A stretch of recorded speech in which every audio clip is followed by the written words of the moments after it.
Good morning. This is Don V with Truth Be Told. Welcome to our 100th episode. Can't believe I've already done 100 videos. It really goes quickly. That's for sure. At any rate, we found a couple interesting stories here we'd like to share with you. And before we move on to that, don't forget to subscribe. It's completely free. Won't cost you a dime. And we need all the subscribers we can get. This channel's growing, and it's growing kind of slowly, but a little here, a little there. We'll take them all. At any rate, without ado, let's go ahead and move to the first report. It says, breaking. Thugs in Washington, D.C. suspend Rudy Giuliani's law license just like the leftist thugs in New York State. What the heck, man? Washington, D.C.'s highest court suspended former New York City Mayor Rudy Giuliani's law license on Wednesday. The decision was made based on the New York State's decision to suspend his law license last month. Boy, the leftists are hard at work against him, aren't they? New York State claimed Rudy's statements about the 2020 November 3rd deemed it necessary to suspend his license. The left and the fake news media to this day routinely denies President 45 won the 2016 election, but that's okay. You're not allowed to criticize Basement Joe's impossible and unlikely in 2020. CNBC reported, the Communist News Broadcasting Channel reported. The District of Columbia's highest court on Wednesday suspended Rudy Giuliani from practicing law in Washington, pending a disciplinary proceeding in New York. The suspension by the District of Columbia's Court of Appeals was triggered automatically by Giuliani's suspension last month for practicing law in the state of New York. When he was suspended Wednesday, Giuliani was an inactive member of the District of Columbia Bar in good standing according to bar records. Giuliani's license to practice law in New York was suspended on June 25th in a ruling that cited his false and misleading statements about the election of former President 45. The suspension in New York is temporary, pending the outcome of full formal disciplinary hearing. Man, these people just make me ill. This guy is just a hardworking guy trying to get the word out. All right, moving on. The leftist groups Drapes God Bless Abortions over 65 foot of Christ on the Ozarks statue, planning on selling t-shirts with the same message. Well, hopefully they'll go broke. A far-left activist group draped a God Bless Abortion sign over the 65-foot tall Christ of the Ozarks statue in Eureka, Arkansas this week. The group is so proud of their stunt that they're selling t-shirts to commemorate the event. Somebody needs to go to jail. Today, abortion is a rallying cry and a sacrament to the left. VIA in decline.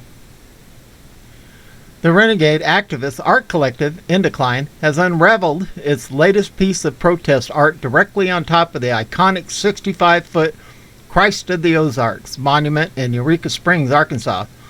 The project, entitled God Bless Abortions, is the direct response to the dramatic attempts being made in Arkansas throughout the South to ban abortions to services to women in need. The heavy-duty cloth banner, carrying the message, spans 44 feet, weighing over 50 pounds, and is equipped with locking mechanisms and pulleys. Last night it was transported through the nearby woods, smuggled onto the property by a small team disguised as a construction crew, and strung up just before sunrise.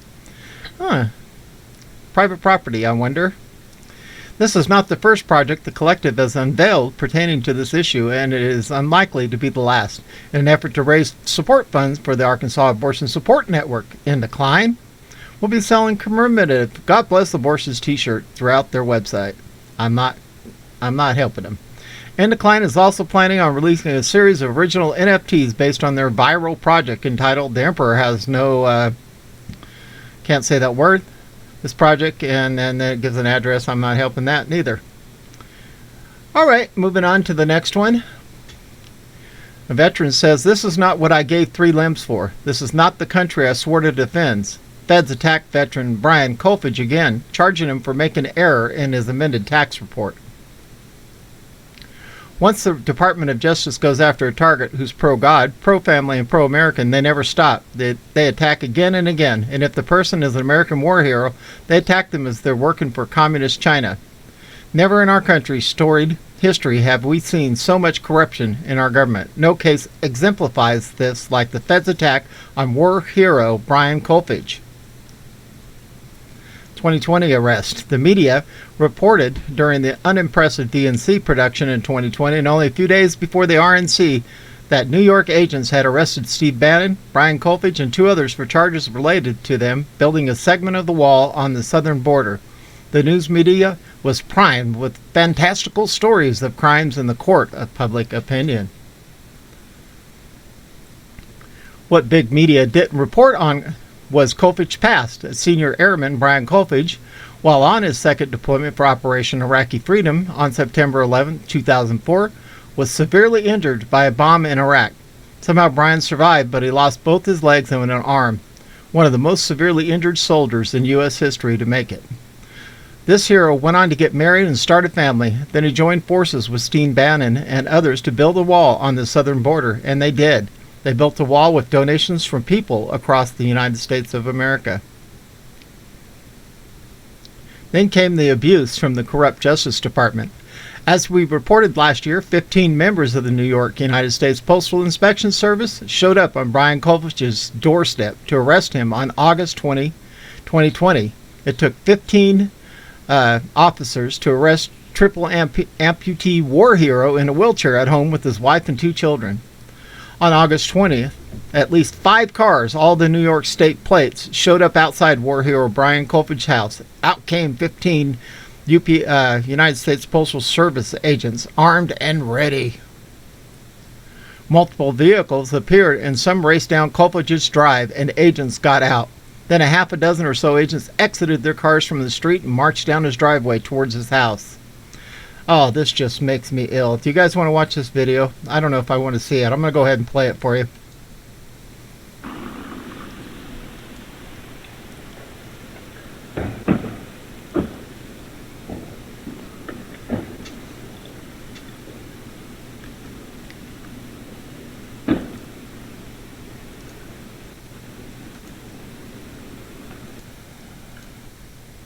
Whoops, sorry.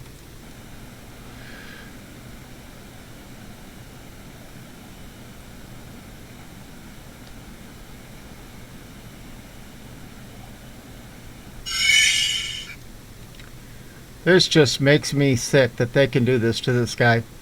When the agents went into the house, they searched all over, including in the children's rooms. They asked Kolfage about his guns, how many, and their characteristics.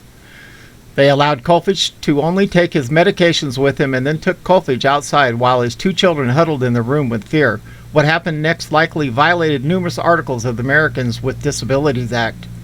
Once outside, the 15 agents dragged triple amputee war hero Brian Kolfage with 1 good arm and no legs into an arrest vehicle. Not one of the 15 U.S. postal agents even considered providing a vehicle that was wheelchair accessible for their arrest of triple amputee war hero Kolfage. One thing the agents made sure to obtain was Kolfage's list of individuals who had donated to build the wall project. We question whether this list is now being used by the same outfit of the U.S. Postal Service to spy on Americans. So the Fed got what they really wanted and then charged Kolfage with fraud. They still to this day cannot provide adequate evidence for because they have delayed providing this to the courts multiple times.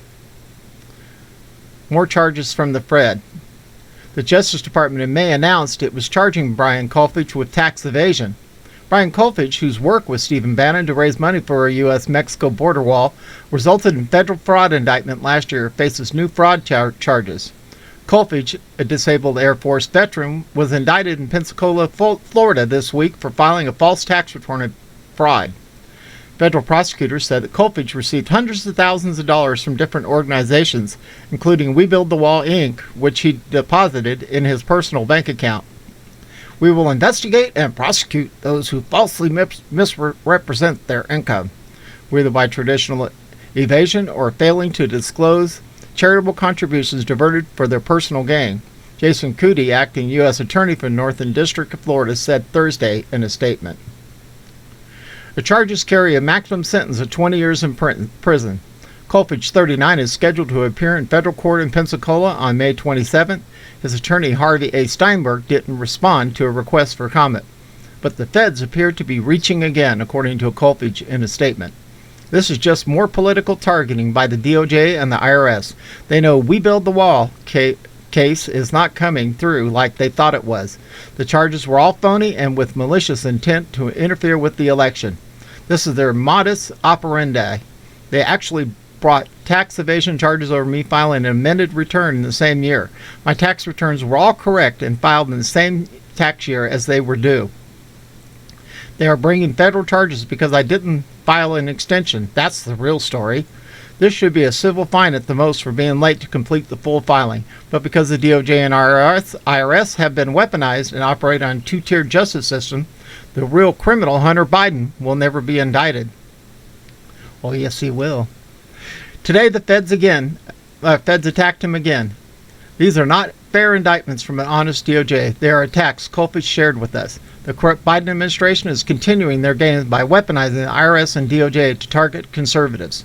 After bringing bogus tax evasion charges on me this May, the inept IRS finally processed my amended return that was mailed long before the indictment, which I mailed in December of 2019 and was in the same tax year, only months after filing the original return, because the IRS said it contained errors and the corrupt DOJ filed more bogus charges of fraud for these errors.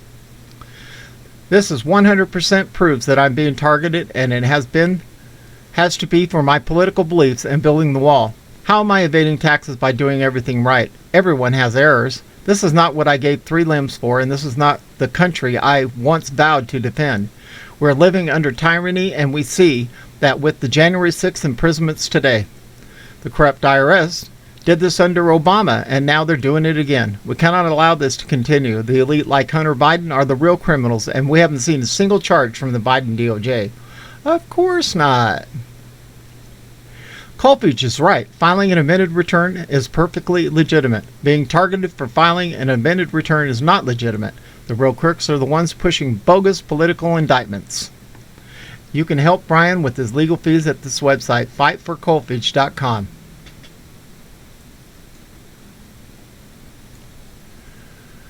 This poor guy, this is just absolutely, just totally terrible. We all need to just pray that God intervenes directly for this man, this American war hero who served our country and paid the ultimate price. This is Don V with Truth Be Told, broadcasting under partly cloudy skies. Looks like we're going to be in the mid-90s today. Thank God for coolers and air conditioning. At any rate, we are out of here.